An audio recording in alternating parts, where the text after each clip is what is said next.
예수님도 구제로 영접하여 하나님의 자녀가 되면 우리 안에는 성령께서 주인으로 들어와 계시게 됩니다. 성령님의 역사로 말미암아 성령 세례와 갖가지 영적인 은사를 받기도 하고 체험들을 하게 되는데 성령 음성을 듣기도 하고 성령의 감동을 받기도 하고 방언 은사를 체험하기도 하며 방언 통해 은사를 체험하기도 하며 환상을 보는 경우도 있습니다. 이러한 영적인 은사 체험들은 모두 사람에게 일률적으로 나타나는 것이 아니라 사람에 따라 조금씩 차이가 있을 수 있는데 분명한 것은 영으로 들어가면 갈수록 더 많은 영적인 체험들을 하게 된다는 사실입니다. 영의 공간에 들어왔기 때문에 영의 공간에는 나타나는 현상들을 체험하여 갈 수가 있는 겁니다. 영적인 체험들 중에 쉽지 않은 것이 바로 하나님의 음성을 직접 들으며 대화하는 것입니다. 여러분, 하나님의 음성을 듣는 것은요, 성령을 세례받고 충만받아야 하늘나라가 되어야 들어요. 근데 하나님의 음성 들은 걸로 끝내면 안 돼요. 성령 충만받고 하나님이 하라는 대로 해야 됩니다. 아니, 다섯 사람 사울이 다메섹에 가서 예수님의 음성을 듣고 불을 받아가지고 말에서 떨어져서 눈이 멀어서 식음을 전폐하게 됐어요. 하나 예수님 음성 들은데 뭔 일이 일어났어요? 그 다음에 뒷가에는 아나니아가 가서 사울한테 안수했을 때 눈에 비늘 떨어져가지고 그 시로 사람이 바꿔져가지고 능력 행한 겁니다.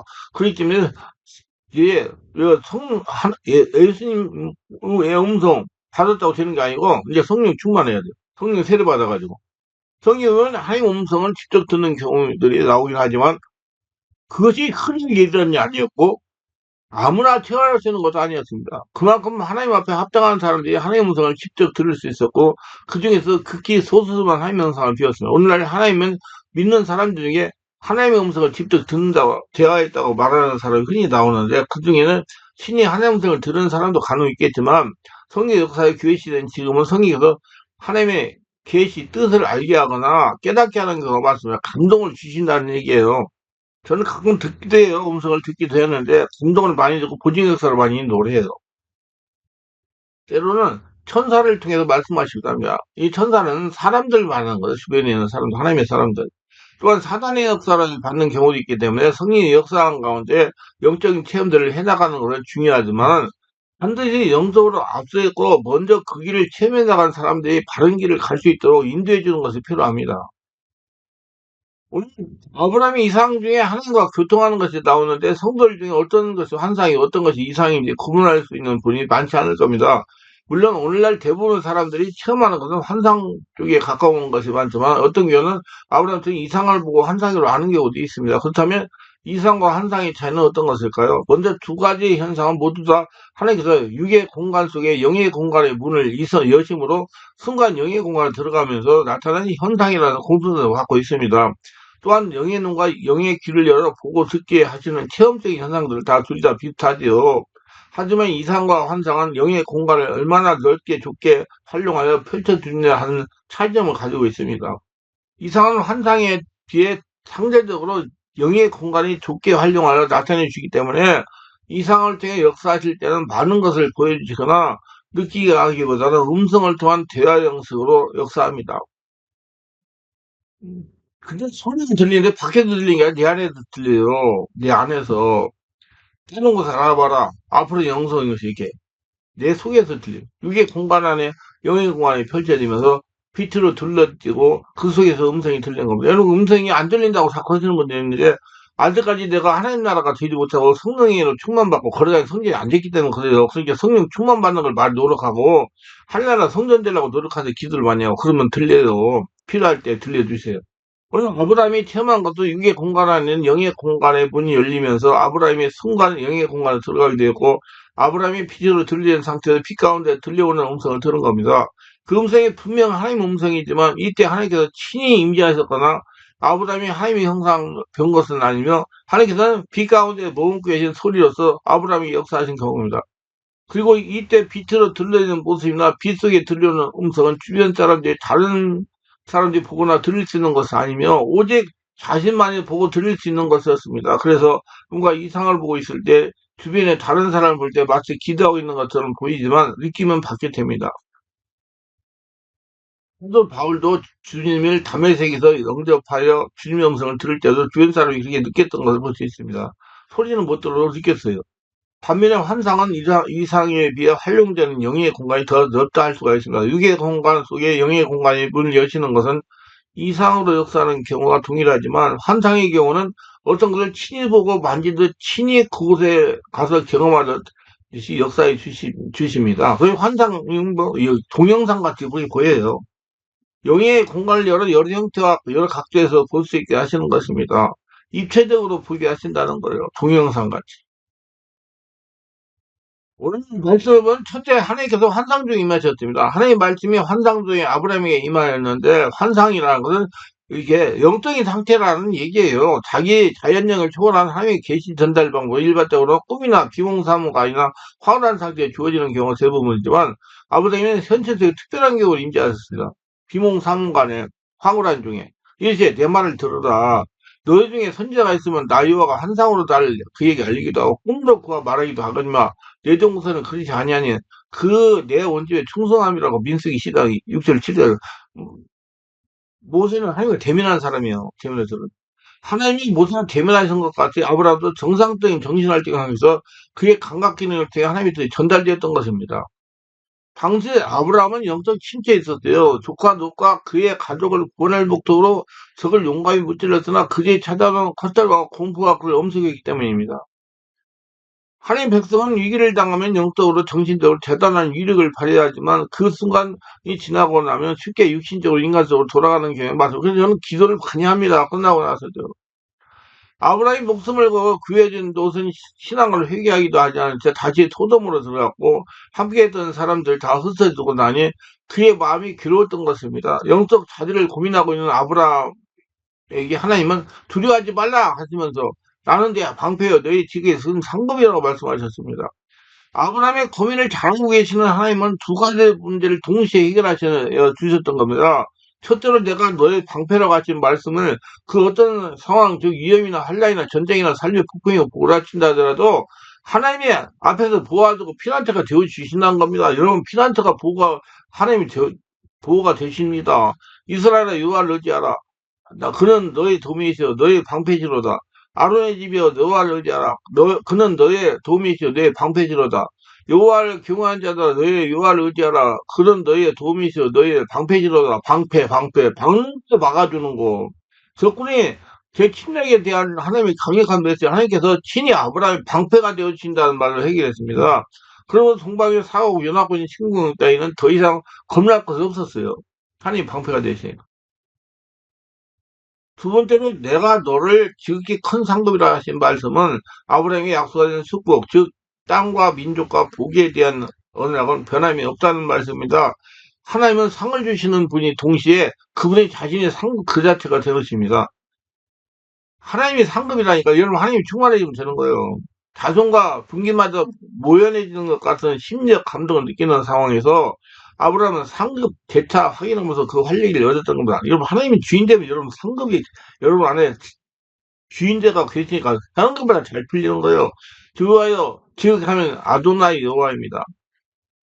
만물에 대한 하나님의 주권 및 다스림을 강조하는 신명인 아도나이와 언약의 신실하는 하나님 명칭 여호와를 합하여 부른 신명입니다. 후일 또 자생해 주는 속을 감사할 때 이 이름을 불렀습니다. 그러므로 이 이름은 언약의 성취와 관련하여 나타났는데 아브라함이 주 여호와를 찾는 것은 그의 자손과 분기에 대한 주의 언약을 자세히 알고 싶어하는 것처럼 간절한 심정에 반론할 수가 있는 것을 있을 것입니다. 아브라함 하나님의 약속의 내용을 이해할 수 없었어요. 하나님의 약속은 반드시 성취될 것이라는 그의 신념과 믿음이 있었지만 그것을 구체적으로 어떻게 이루어질 것인지를 대해서는 일말의 의심이 있었던 것입니다.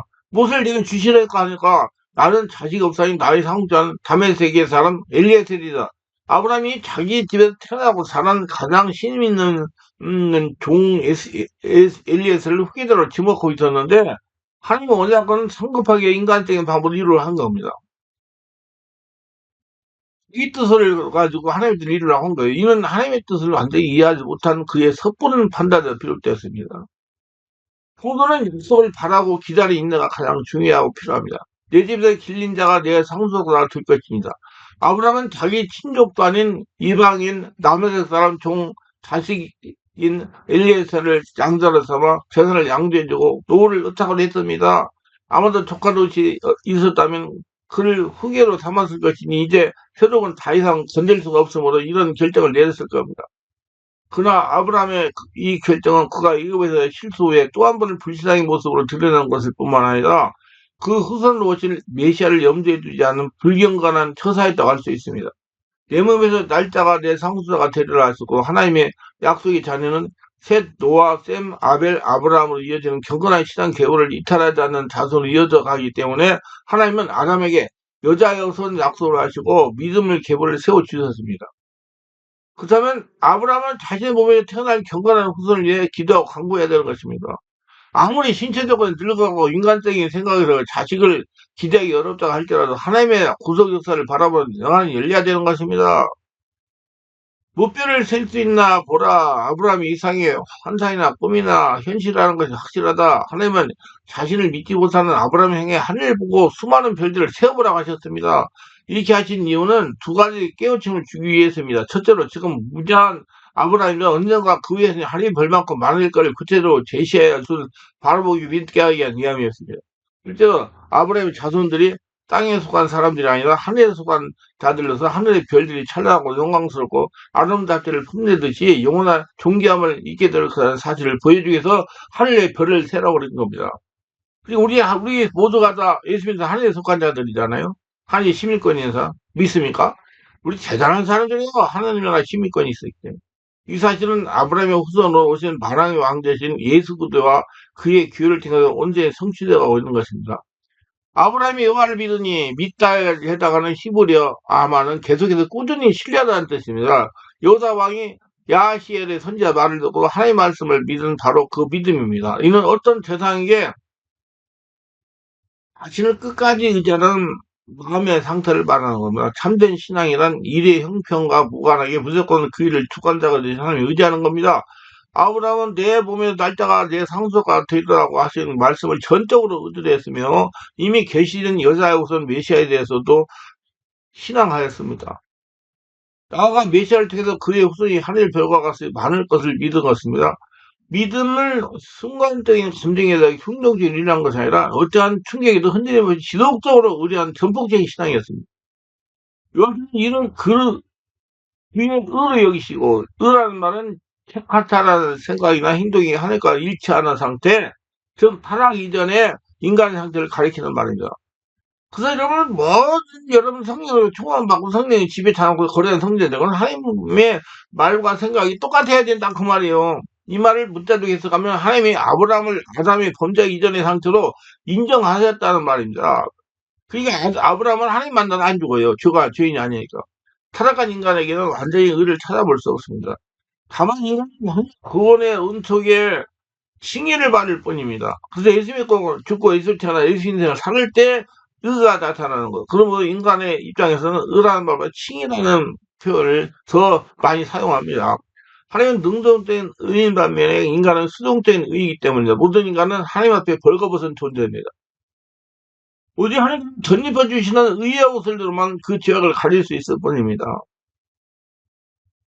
그러면 아브라함의 은은 잘못 이해하는 아브라함의 스스로가 그리스도로과 순교의 정신에 믿음을 쌓아갖고 그 결과 하나님께서는 그의 탁월한 믿음을 보시고 어렵다 하신 것처럼 보입니다. 그러나 아브라함이 어렵게 된 것은 그가 개발한 믿음이나 선한 의지 때문이 아니라 그는 여전히 연약한 그릇이며 죄많은 인간에 불과했으며 하나님께서 그에게 믿음을 선물하시고 그 믿음을 통해 어렵다고 인정해 주신 것입니다. 아브라함의 신앙이 심히 연약해진 애굽 사건뿐만 아니라 가나안 남북 전쟁 후에 두렵고 떨며 불안해하는 것이라든지 하나님의 이루를 받았음에도 불구하고 무자식을 거론하고 인으로 상속자를 천가한 것을 보면 거의 믿음이라는 찾아볼 수 없을 정도로 미미합니다. 그 인간적인 사람이 됐었어요. 그때까지는. 오직 하나님의 은혜로운 격려에서 그의 믿음은 성숙해졌고 훈련시키면서 체험하면서 어렵다 하심을 받은 것입니다. 이처럼 인간이 어렵게 되는 유일한 방법은 믿음이며 그 믿음을 가능하게 하시는 분은 하나님이십니다. 그래서 성령을 충만해야 돼요. 죄인을 용납하시고 의인되게 하시는 하나님의 은혜와 긍휼은 진정 죽을 수 없는 우리를 살리시어 유일한 능력인 겁니다. 여기시고 헬레아 조기 조마이로 번역한 하사부는 정하다 계산할 뜻으로 여기에는 정가될 의를 나타냅니다. 이는 사실 그렇지 않지만 그런 것으로 간주한다는 의미입니다. 성경에서 전가된 대표적인 예는 세 가지가 있어요. 첫째로 전 인류에게 전가된 아담의 언제입니다. 둘째로 그리스도에게 전가된 인류의 죄입니다. 셋째로 그리스도 믿는 모든 죄인에게 전가된 하나님의 의입니다. 그리고 이것이 죄인된 우리가 의인으로 간주되기 위해서는 그리스도 말미암아 그분의 의가 우리 죄인에게 온전히 옮겨졌다는 사실을 믿는 믿음이 수반되어야 하는 겁니다. 믿어야 되는 거예요. 이게 예수님 그쪽에서 제가 예수님 산다고 믿어야 되는 거예요. 업을 삼게 하려고 기업을 상속하게 하려고 의미입니다. 본래 아브라함은 가나안 땅을 차지할 아무런 고난이나 명분이 없었어요. 인간적인 눈으로 볼 때 그 땅에 우고하는 자요 나그네일 뿐입니다. 그러나 아브라함은 하나님을 하여금 그 땅을 차지하게 하나님 나라 백성과 제사장이 되게 하시려고 그 타락한 이방 땅에서 부르신 겁니다. 이것을 가리켜 우리는 무조건적인 은혜라고 부릅니다. 바로 이 은혜야말로 우리가 속량받을 죄인으로서 왕같은 제사장의 근원적 이유가 된 겁니다. 아브라함은 하나님의 언약을 좀 구체적으로 알기를 원했습니다. 믿음에 더 공고히 하기 위해서는 하나님의 확실한 징표를 구하는 열의가 있어야 됩니다. 지금 보증 역사를 보셔야 돼요. 지금 말씀 듣고 음성 듣고 무조건 되는 게 아니라 음성 행동해가지고 하나님의 역사하면 보증 역사가 나타나요. 성경에 이러한 징표를 구한 일이 많습니다. 기도니 구한 여호와의 쌀용과 양털의 표징, 히스기야의 일령포 이적, 동정녀 마리아의 찬송이 바로 그런 겁니다. 이들은 이적과 표적을 통하여 하나님의 뜻을 확실히 깨닫게 되었고 더 큰 확신을 가졌습니다. 우리도 환경에 나타난 증표를 보고 하나님께 함께 하심을 믿을 수 있습니다. 알려야 하나님은 아브라함의 요청을 받아들여 언약을 확실히 증표를 삼기 위해 재물들을 준비하였습니다. 하나님이 아브라함과 맺으신 언약의 영원성을 활약하는 증거물인 동시에 이를 통하여 하나님의 영광을 받으시기 위한 제사로 드려진 것입니다. 하나님께서 단순히 언약을 위한 증거물을 준비하셨다면 나를 위하여라는 말씀을 하시지 않았을 겁니다. 그러나 아브라함은 계약은 계약이 전에 하나님께 드리는 예비였으며 그러므로 그 재물들을 드려지는 제사는 궁극적으로 하나님 위하여 준비된 것입니다. 사실 구약의 모든 제사와 신약의 예배는 무엇보다도 우선하여 하나님의 것이며 하나님께 왜 드려지는 것입니다.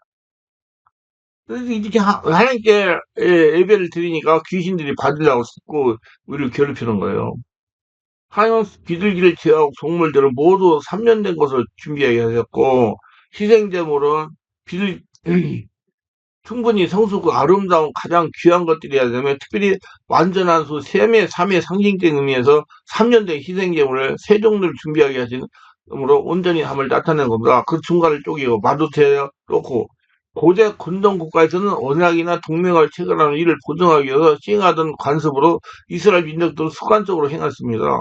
이 의식은 두 가지의 의미를 가집니다. 첫째로 피와 고통과 죽음 앞에서 자신이 맺는 조약은 죽음을 각오해서라도 반드시 지키겠다는 맹세입니다. 둘째로 화해와 통일을 나타내는 한몸 의식이며 둘로 쪼개진 희생제물은 곧 언약의 두 상산자를 의미하는 것입니다. 그러므로 계약을 위한 자는 쪼개진 제물과 같은 신세가 될 것이라는 상징적 의미가 담겨 있습니다. 그렇다면 이 의식은 장차 가나안을 상속하기 위해 이스라엘이 겪어야 할 노예 생활과 고통의 출애굽에서 히브리어는 피의 죽음의 를 예시합니다.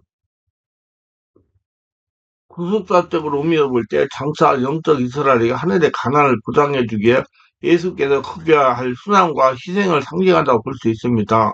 아브라함이 비둘기 새끼를 쪼개지 아니하였는데 이것은 그 크기가 작았기 때문입니다. 훗날 모세의 율법에서 새는 쪼개지 않고 송수로 불을 태우도록 규정하였습니다. 어떤 일은 새를 쪼개지 않은 이유에 대해서 비둘기가 성령을 상징하기 때문에 하나 근거가 없습니다. 또 아브라함이 새를 쪼개지 않아 하나님께 범죄했다고 하나 근거 없는 낭설인 것입니다. 아브라함이 쫓아냈더라. 솔기한 독수리 매와 맹금들은 짐승이 시체를 먹기 위해서 접근하는 건 당연합니다. 하나님께서 드리는 거룩한 예물을 지키는 것은 제사를 드리는 신성한 의무이기 때문에 아브라함이 새들을 쫓아서 그들 접근을 막았습니다. 사단이 재물을 접근하지 못하게 했다고 생각해도 무방합니다.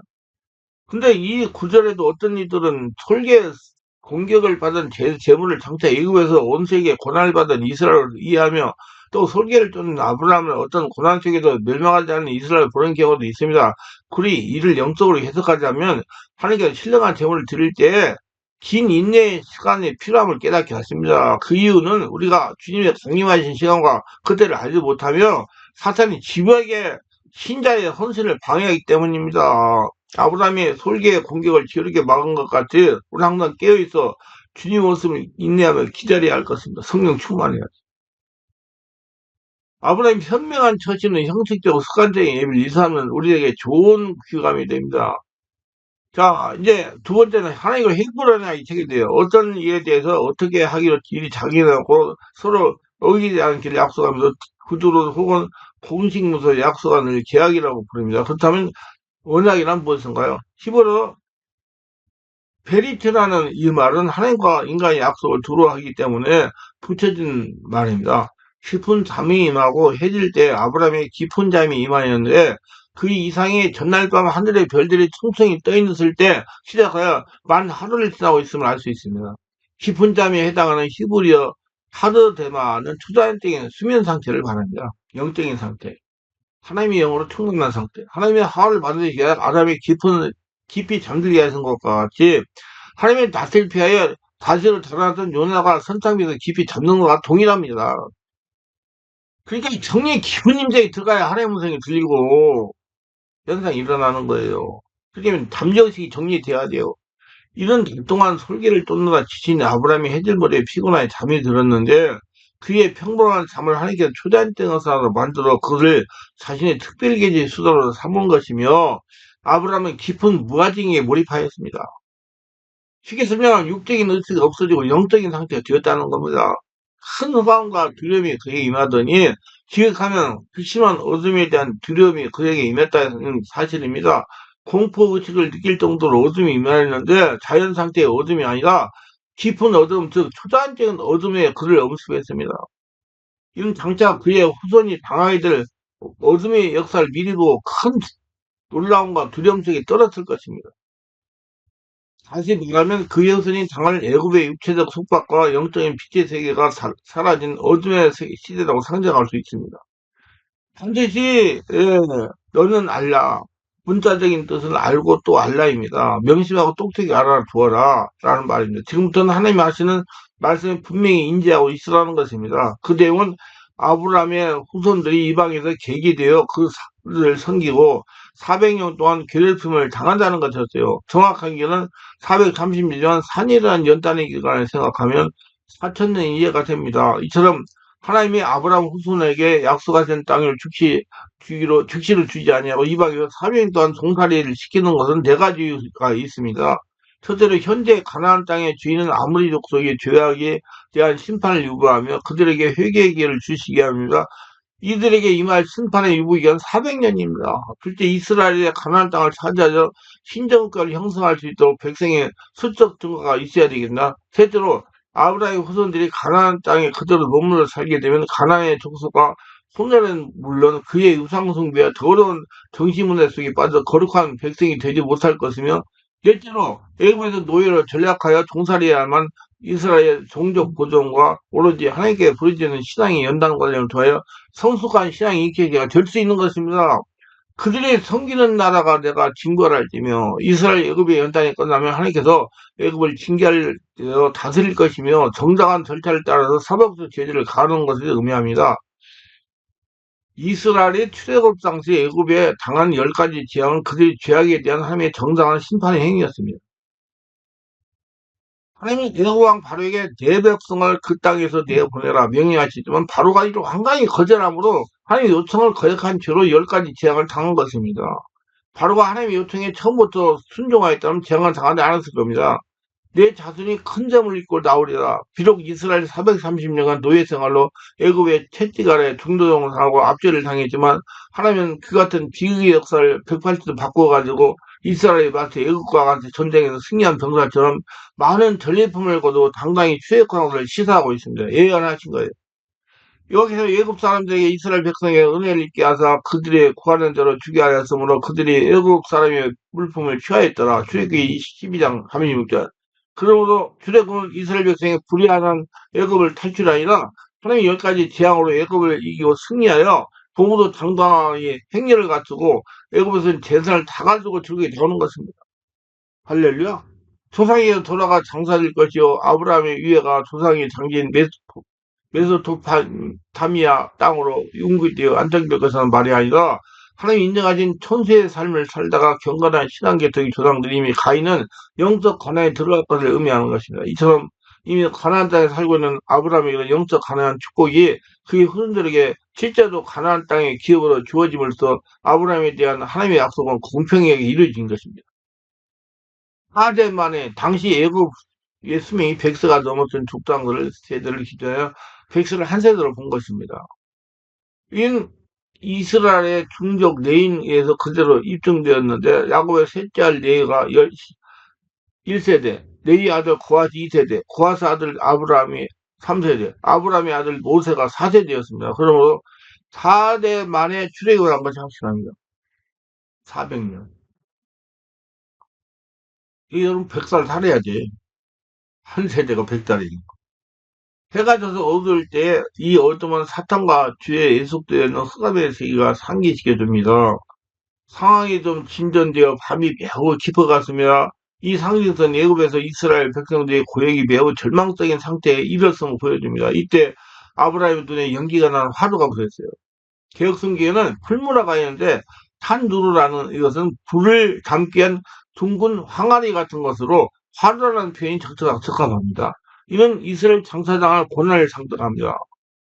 연기 나는 화로, 호렙산 떨기나무를 붙은 불, 광야에서 이스라엘 인도하여 불기둥과 같이 하나님 민재를 나타내는 간격적 현상입니다.